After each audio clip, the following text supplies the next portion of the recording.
Bonjour ou bonsoir et bienvenue dans cette toute nouvelle vidéo. Une vidéo, une fois n'est pas coutume, qui sera un petit peu particulière. Il s'agira tout simplement d'un format audio et ça sera la retranscription d'un discours que j'avais tenu dans le cadre d'un concours d'éloquence auquel j'avais participé il y a à peu près 2-3 semaines.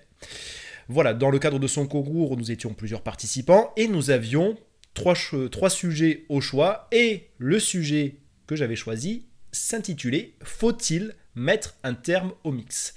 Voilà, donc c'est un sujet que l'on pouvait appréhender de la manière dont on voulait, et pour ma part, bien sûr, j'ai choisi d'opter pour un angle de gauchiste, d'SJW, enfin voilà, histoire qu'on reste quand même en thématique avec la chaîne, en thématique avec mon compte Twitter pour ceux qui me suivent, vous ne serez pas dépaysés. Comme j'étais assez content de ce discours, j'ai eu envie de tout simplement d'en faire une version audio et je vous laisse donc en profiter. Je vous souhaite donc une belle écoute et pour ma part, je vous dis au revoir, portez-vous bien et rendez-vous pour une prochaine vidéo. Faut-il mettre un terme au mix? I have a dream. Voici des mots qui furent énoncés outre-Atlantique il y a de cela plusieurs dizaines d'années, mais qui pourtant résonnent toujours avec force, vigueur et pugnacité. Ce cher Martin Luther King rêvait d'un monde où les petits garçons noirs et les petites filles blanches pourront se donner la main comme frères et sœurs. Un rêve qui fut partagé par bien des écrivains, poètes, musiciens, et même certains politiciens, bien que l'on pourrait supputer chez certains d'entre eux un opportunisme carriériste plus qu'une réelle conviction idéaliste. Ainsi, de Dana Schutz à Aimé Césaire, en passant par Yannick Noah, nombreux sont ces femmes et hommes qui ont porté ou portent encore cette vision d'une société multiculturelle dont les membres seraient d'origines diverses et de divers horizons. Une société dont la mixité serait sa principale force.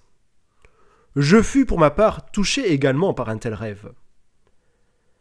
En effet, durant une majeure partie de ma trépidante existence, j'ai toujours perçu la mixité culturelle, la mixité ethnique, la mixité sociale comme une richesse pour notre pays.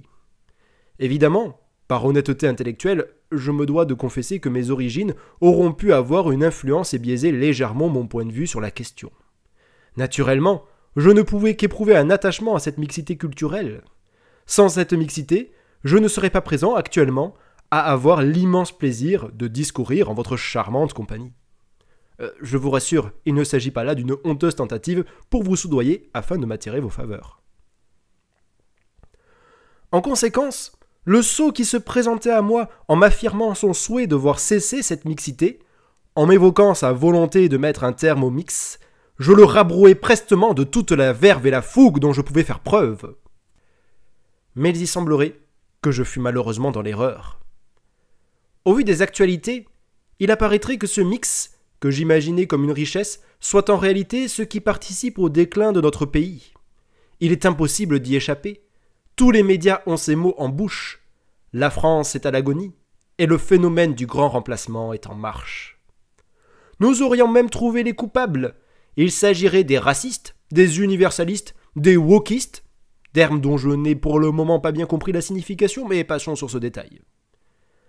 Ces gens-là, en prônant la diversité des origines, en louant les bienfaits du mélange et de la création de pratiques culturelles communes, en refusant de mettre un terme au mix, auraient donc permis le remplacement de toute une population par une autre.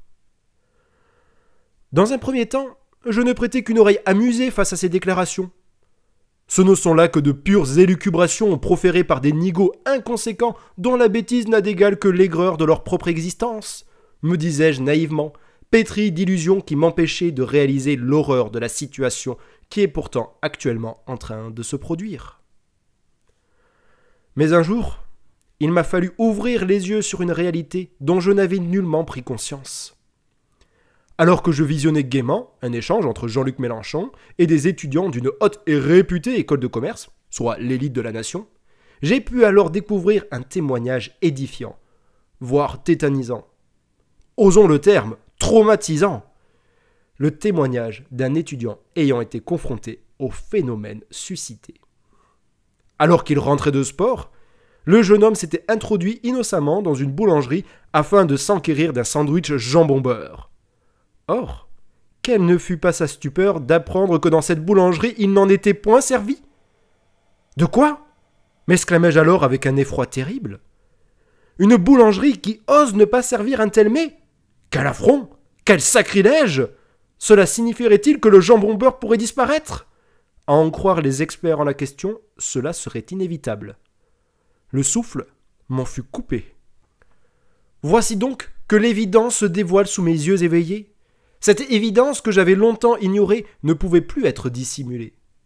Notre histoire est parsemée de tragédies que nous nous devons de garder en mémoire, et nous avons là un véritable drame auquel nous sommes tenus de croire.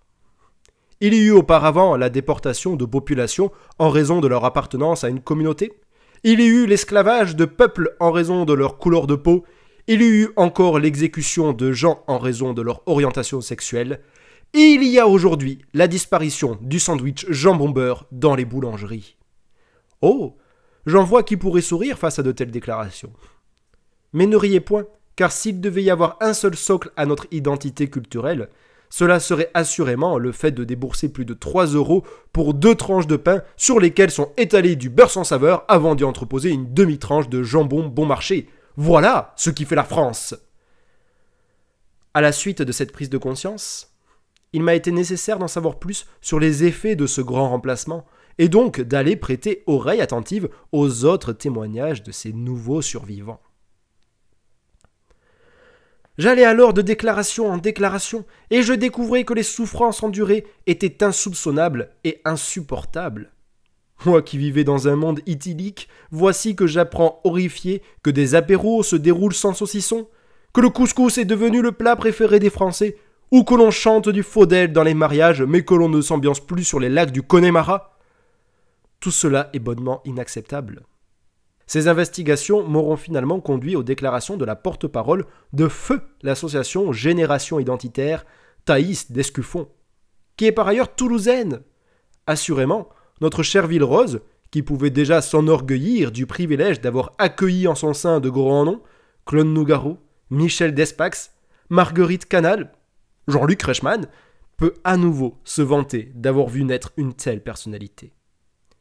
Quelle fierté de savoir que l'auteur du texte d'Armstrong, porteur d'un message de fraternité, d'égalité entre les hommes, quelles que puissent être leurs origines, et une militante luttant contre la défense des droits de gens défavorisés qui ont eu le malheur de naître du mauvais côté de la frontière, ait pu fouler le sol de la Cité des Violettes. On appréciera à cet égard une parfaite continuité dans l'héritage. Mais je m'égare ici en digression. Revenons-en donc aux déclarations de cet activiste déterminé. Aux origines de son engagement, celle-ci a constaté les effets de ce fléau moderne quand elle était étudiante et qu'elle devait emprunter le métro toulousain. À ces occasions, il arrivait fréquemment que des gens, dont la couleur de peau n'était pas celle de vikings chantant les louanges du Valhalla, empruntent également le métro dans lequel elle était située. La voilà, la preuve irréfutable que le remplacement de population a d'ores et déjà eu lieu. C'est alors que je fus pris d'un choc. Mais cette fois-ci, il fut sans commune mesure avec les précédents déjà subis, car je suis bien obligé de l'avouer, j'ai moi-même pris le métro à Toulouse. Oui, moi, avec mon teint hâlé et mon faciès de consommateur de tagines et merguez, j'ai eu recours au réseau de transport souterrain de la capitale occitane, et ce, à plusieurs reprises. Jusqu'à présent, je pensais n'être qu'un complice aveugle de la calamité de notre siècle, mais à ce moment-là, je réalisais que j'en avais été un auteur insouciant. À ce titre, je me dois de vous présenter ici mes excuses. Je vous prie d'excuser ma présence dans les transports. Je vous prie d'excuser ma présence dans les espaces publics. Je vous prie d'excuser ma présence en ces lieux. À partir de ce jour, je prends l'engagement de cesser d'exister publiquement, de vivre dans le secret dissimulé aux yeux de tous. J'en appelle également à tous les factieux de l'hégémonie de notre nation, de tous bords, d'en faire de même. Ainsi, j'en appelle à vous, les trop noirs, les trop jaunes, les trop gris et les trop verts, mais également les trop gros, les trop frêles, les trop homos, les trop trans, les trop marginaux, les trop heureux, les trop altruistes, les trop humanistes. Nous qui sommes de trop, je nous en conjure, abandonnons l'idée d'échanger, renonçons à nous rencontrer, cessons d'exister.